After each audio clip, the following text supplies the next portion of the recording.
Hello guys, welcome to the very first video where I'm going to be talking about the Crusades.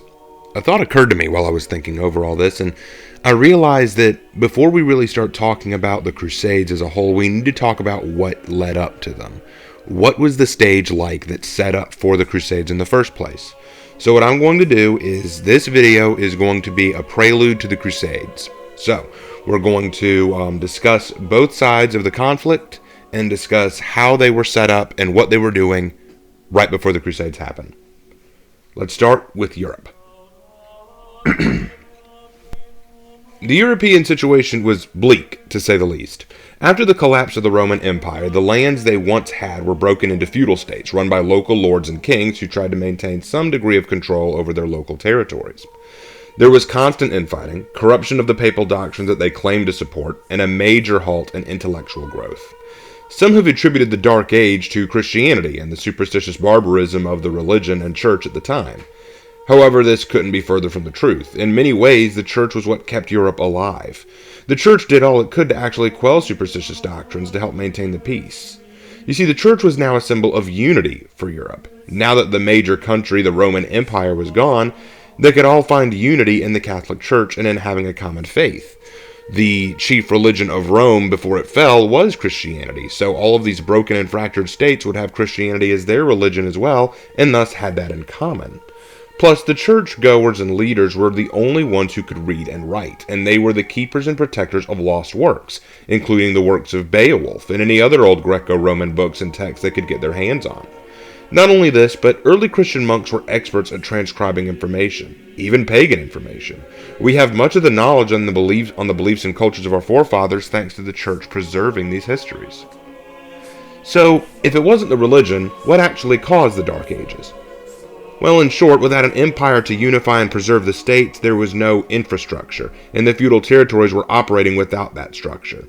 And as European lands tried to restore itself and regain this semblance of peace and structure, the Viking Age began, which, while not a threat to European life as a whole, became a major distraction and caused no shortage of trouble for the Europeans and the church.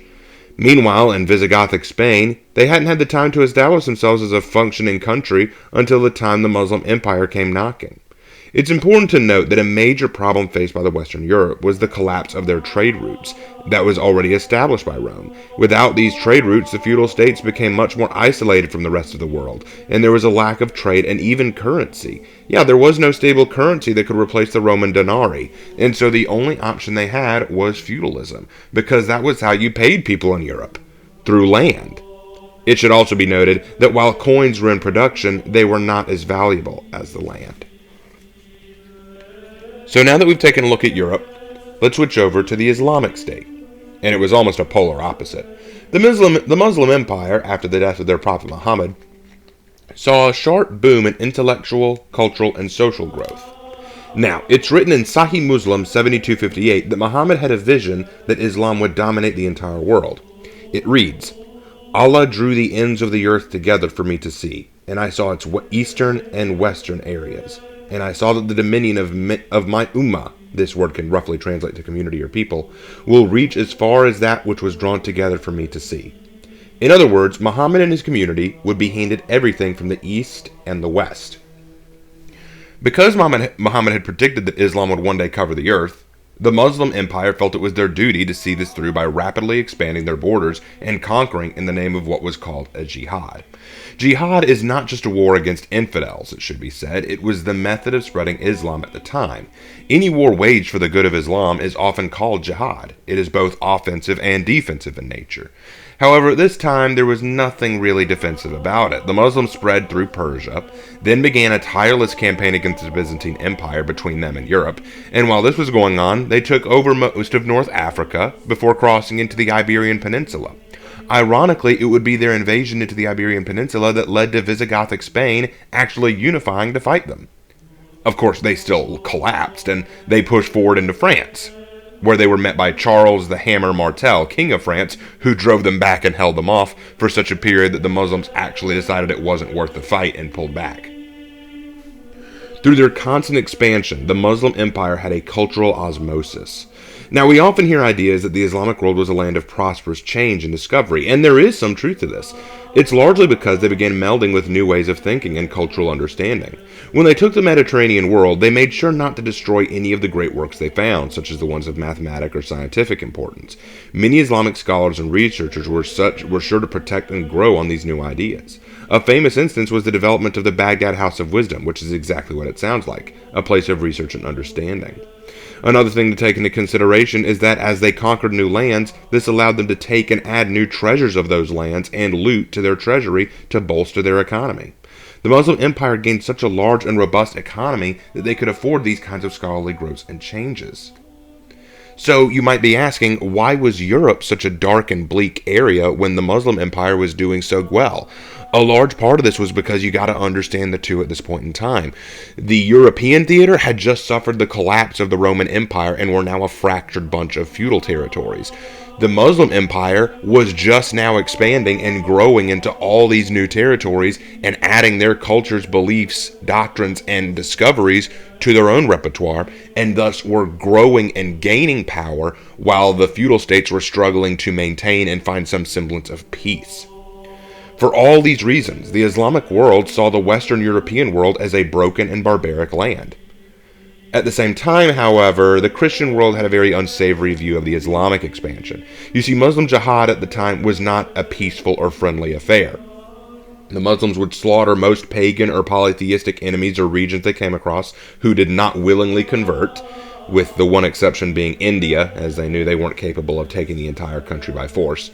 And if they came to a monotheistic region of Jews or Christians, the process might have been slightly different. Sure, they might have killed them too, but more often than not, they would try to avoid that. They would do something very different. You see, I was told recently that one of the reasons the Crusades are so hated is because the Crusaders are often accused of forced conversions.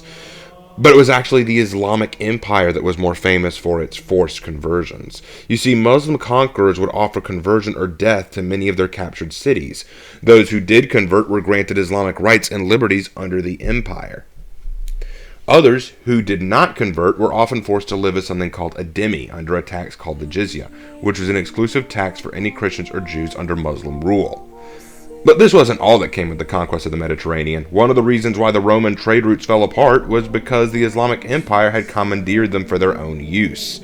This was one of the reasons why the Europeans had lost contact with it. Now, I want to take this moment to make something very, very clear. I am not blaming the Islamic Nation for what they did in this time period. It's important to separate ourselves from the 21st century lens that we have today when analyzing this era.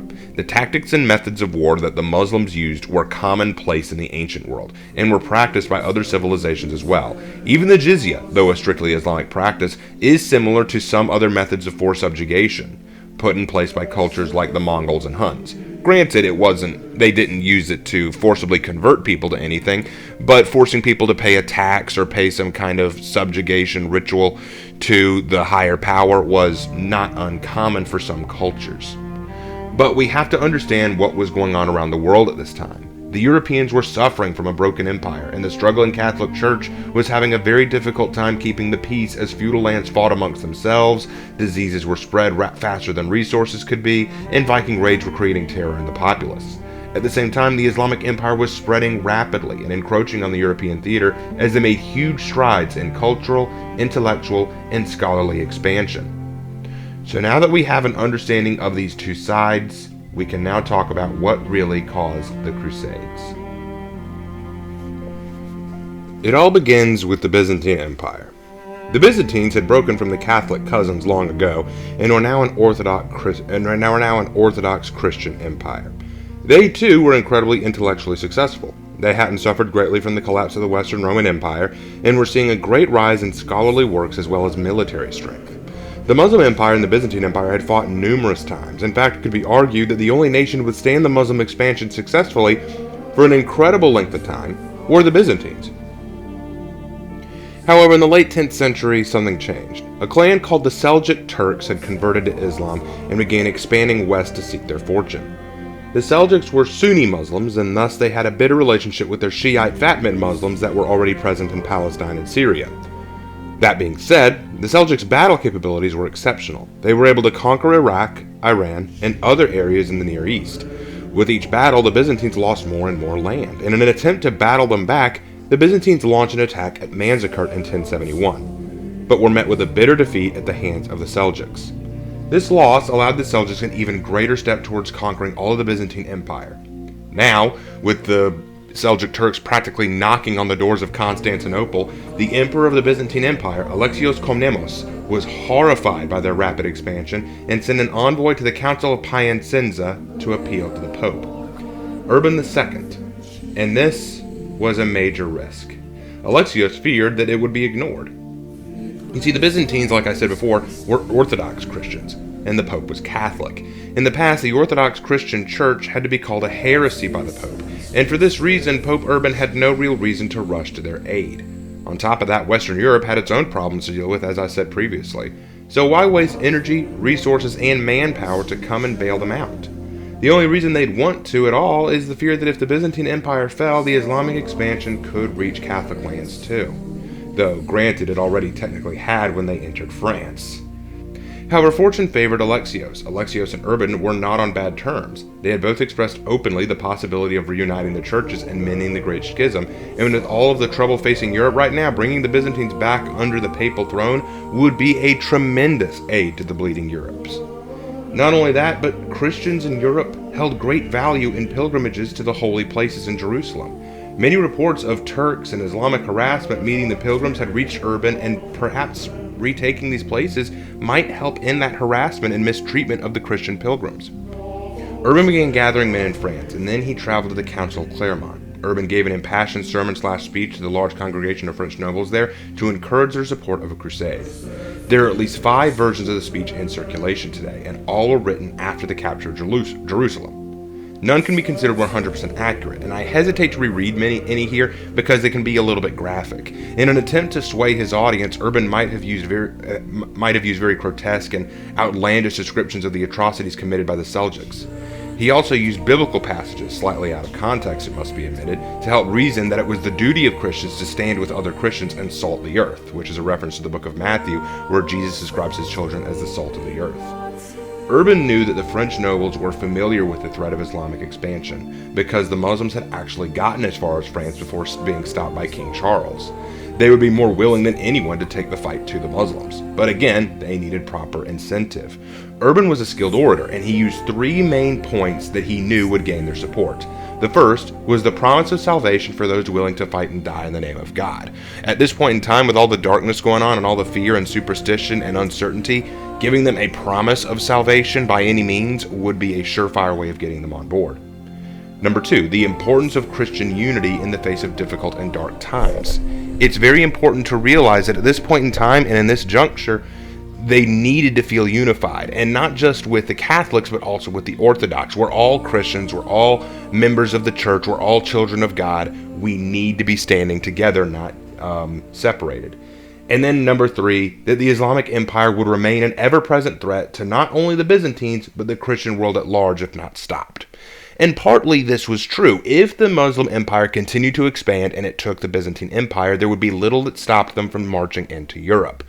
But even leaving that aside, if any of them wanted to pilgrimage to the holy places, it made more sense to have them more friendly to Christians than they were currently.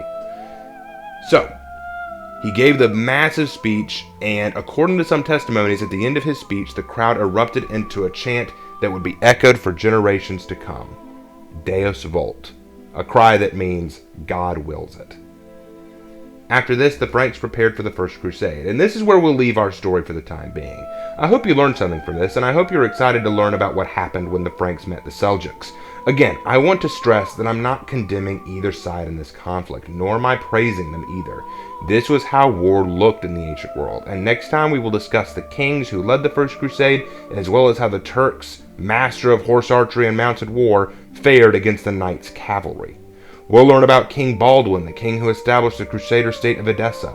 We'll discuss the 2 major cities that were sieged, not just Jerusalem, and we'll end with the results of the crusade for both parties, as well as the lasting effect and consequences of it. Until then, guys, I will see you in the next video.